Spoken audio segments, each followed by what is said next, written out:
lollipops, very nice. Okay. How are you? How are you?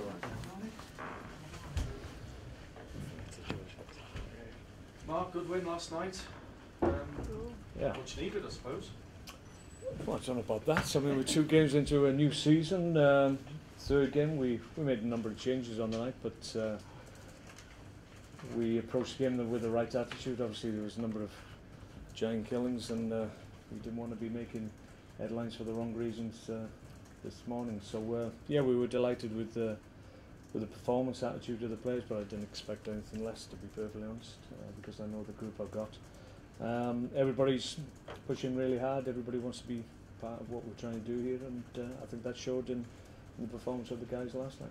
I suppose when I say much needed, ahead of such a big game at Manchester City at the weekend, any win just lifts confidence. Well, yeah, it's important to be in a confident mood, and I think certainly the performance and the results will give us more confidence than possibly after the whole game, where we didn't lose the game, but we didn't take advantage of a good situation that we found ourselves in. So get back to winning ways, albeit in a cup competition against lesser opposition. It's still important that you go about your business in the correct manner, which we did. So that was the pleasing point. How do you approach this one against such a top side as City? Well, they're an outstanding team. I watched them first hand on Monday against Liverpool, and they were very, very impressive, I have to say. And that's not an unexpected statement, I would suggest, because it's easy to look at their squad and understand how strong they are. I think when you go there as an opposition manager and you start looking at games prior to your actual game against them, you find yourself looking at subs lists and try and work out what Mr. Pellegrini is going to do with his resources that he has at hand. So it's tough from that point of view, because obviously he knows his players better than I do. So he knows the ones that need games or the ones that are showing up in training. I'm not privy to that information, so it's sometimes difficult to second guess what he's going to do. But either way, the side we face will be top quality. Having said that, do you like going there, going back there? Yeah, I enjoy the experience. Been that back a few times now, so it's always an experience. As we went back there with QPR, and that was an unbelievable day for everybody who was there and was watching on TV. So I'm not sure it'll hit those heights in terms of being remembered around the world, but you never know. But yeah, I always enjoy going back. I went back on Monday actually, and saw a number of people that were there in my time, and it was good to see them. How are you looking in terms of a couple of injuries, Bohan and Phil Bartley? Yeah, we're still going to wait on them. Phil hasn't trained today. He was with the physios again, but we're hoping that he'll train tomorrow. Bojan's trained today, so we hope he doesn't get a reaction. So there's a number. Obviously, we've got bumps and bruises from last night as well, which nothing serious, we think, apart from probably Jeff Cameron, who looks like he'll be out for a couple of weeks, unfortunately, with a slight strain. But other than that, we should be okay. But we'll have a better idea tomorrow, actually. Are you happy with your lot then, as transfer deadline day approaches? Yeah, I think so. I think I'd be very surprised if we're doing any business. There's no point turning up with your cameras, I don't think. So you can stay home. I can guarantee we'll be here. Yeah, I'm sure. Yeah, but no, we don't anticipate we'll be doing any business in or out. To be perfectly honest, things might change over the weekend, but I doubt it very much. So I'm happy with the group we've got. We're strong enough, and we'll work with what we've got. So feet up watching Sky Sports News, not the yellow ticker for you? Yeah, feet up, enjoyed. Watch the mayhem. Yeah, why not? Just away from Stoke, England captain has been announced today. I know as a Welshman you might not be that too concerned, but as a former Manchester United player, Wayne Rooney's been given the job. Is he the right man for England? I think it's the obvious one. If you look at his experience, I think he's probably played 4 or 5 tournaments, I would think, and he's been a top player at a top club for a long time now, and sometimes you forget the age that he actually is. So it's an honour for him. Obviously, I'm sure he's very proud, and his family is, and I'm sure he'll he'll take it on board and enjoy the experience. Some players are more adept at the role. It is a specific role that you need to show certain qualities to be able to do. As I said, I don't know Wayne personally, but obviously Roy has worked with him for a long time now, and he's seen the qualities that he feels his captain needs. So you think Roy would know if he was the right man or not. So from the outside looking in, it looks a very, very sensible choice. Well, the second honour that's been bestowed upon him, having been appointed as United captain, so yeah, that should help. Yeah, I mean it's an obvious correlation between being skipper of your club and then obviously the next step is skipper of your country. So he's doing both now. So credit to him. He's come a long way during his career. Maybe in the past people questioned maybe some of his qualities, but his ability as a player is never in doubt, and I'm sure he'll relish the challenge that he has both at club level and at country level. And another manager back in the Premier League, Neil Warnock, after a 4-year gap with Palace, he's back. You're pleased to see people like that back in the top flight? Well, it's from Palace's point of view. I think I'm sure they're thankful that the situation has come to a head, and there's a lot of turmoil it seems around the club for obvious reasons for about a week or so, and they'll be more happy, I'm sure, that they've been able to bring somebody that knows the club, and you would imagine would be able to fit in quite quickly, and there won't be too much of an issue in terms of transition and getting an understanding of the club and the people there. So once again, from the outside it looks a sensible choice. I don't know how Neil works, but he seems to be a guy that has an opinion and is quite forceful, so I'm sure he'll do okay.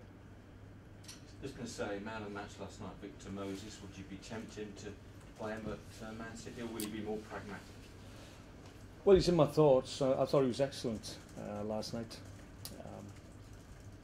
I think he showed everybody the talent that he has and the reasons why I brought him, because he's got pace, he's got good ability, he can retain possession in good areas. He's powerful in retention of the ball, which is something that we want from key areas of the field. So I was really pleased for him. He's not had a great deal of football. He had something like 13 minutes of game time in pre-season. So I was conscious of that, obviously, because I only gave him 65 minutes. We didn't want to put him at risk later on in the game when he was getting a little bit tired. So he's very much in my thoughts. Whether or not he starts, well, I'll probably sleep on that. But certainly he's made a real claim to be involved, certainly at the weekend. Is he part of the more expansive Stoke that you can visualise, the kind of side that got you tonight last season? Well, yeah, I mean, we looked at the situation. We want to be strong in wide areas, which we certainly were last year. Number of players that we tried to bring to the club, it wasn't through the lack of trying that we tried to bring certain players here. It wasn't possible to get them, and all of a sudden an opportunity was presented to us that there may well be a chance of getting Victor here, and then very quickly it total sense to me, and that's the one we pursued very vigorously to try and get that one over the line, because it's great that he's here. He's a top quality player, and he wants to play, which we can benefit from, because he hasn't had as much game time as his talent deserves. So he came here with the intention of playing, and if he plays like he did last night, then certainly he'll get plenty of games here. Had a good year at Man City. I know you enjoyed it. I mean, would it be difficult going back there, or enjoyable in a sense? No, I've been back a number of occasions now, and yeah, I enjoy taking my teams there. It's always a challenge when you go up against top club as Man City are now. They weren't when I walked through the door, but they certainly are now. And you see all the changes every time you go back. There's something happening there, so it's a very vibrant place at the moment, and credit to them and the owners that have come in and made a huge difference to the whole scheme of things there. You go past the ground, there's a huge development with their training ground, which from the outside looks like it's going to be a remarkable place to go to work as a footballer. So they will reap the benefits of that, I'm sure, in the future. But I always enjoy going back. Like I said, there's good people there that I enjoyed working with, so it's always good to reminisce with them.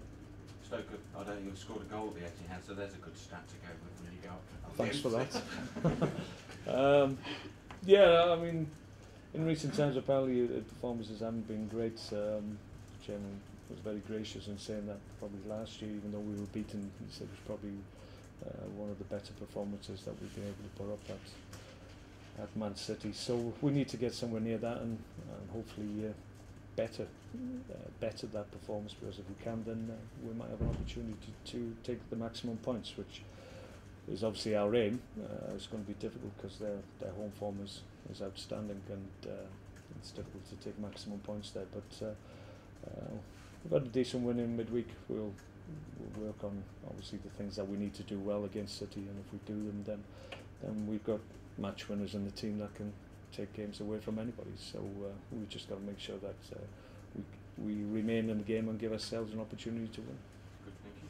Okay. Just one final one for me. Jose Mourinho seems to be hinting at he'd like timeouts in each half of a football match. Would that be something that you would advocate? I haven't given too much thought to it. You just dropped that on my toes. Turn into 4 quarters like American football? Yeah, I'm sure the TV companies would be very pleased that if it was introduced. I'm not too sure about it. I think the game as it is and as it stands now is in decent shape. I think it needs radical changes, which certainly timeouts would be. I have a view on maybe questioning some referees' decisions on occasions, maybe a couple of challenges, but I'm not sure about timeouts. Just keep shouting from the touchline at the top of your voice. Yeah, why not? Yeah, that's the only way we can get involved, isn't it? So why not continue? Thanks very much. All right. Thank you. Mark, it sounds like you need goals at the Etihad Stadium. Stoke haven't scored there, but I know it was a different level last night. Will you be considering last night's goal scorers? Oh yeah, everybody who was involved last night is in the squad. We had the part of what we're doing this year, and everybody has a chance. It's important that everybody has opportunities when I feel I can give them to them. A lot of them showed a real intent that they want to obviously be playing Premier League games and not necessarily just cup games, which some of them undoubtedly will. They'll have the opportunity in the Premier League. It's about making sure that I pick the right combination of players and players that are in form. At the moment, we probably have players that maybe haven't hit the heights of last year, the way we finished. So now at the moment, it's there's players at different levels of finish, just due to the nature of the work they've been able to do since maybe playing in the World Cup. So they're on a different level to some of the guys that were here right from the start. We've got other guys that are at different levels in terms of their form. So it's about getting everybody up to where they need to be, and it's early in the season. Probably, if we're honest, we're not quite there yet. But the game last night helped in that regard, and a big challenge at the weekend, obviously against an outstanding side, which I think will help us again. Will help push us on and be ready for when we come back after the international break.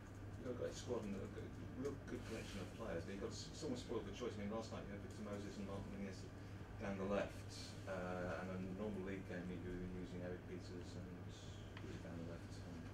Marco. Yeah, that's right. I mean, would you consider swapping two rather than just one? I consider everything before a game, trust me. Yeah, I've got good options, and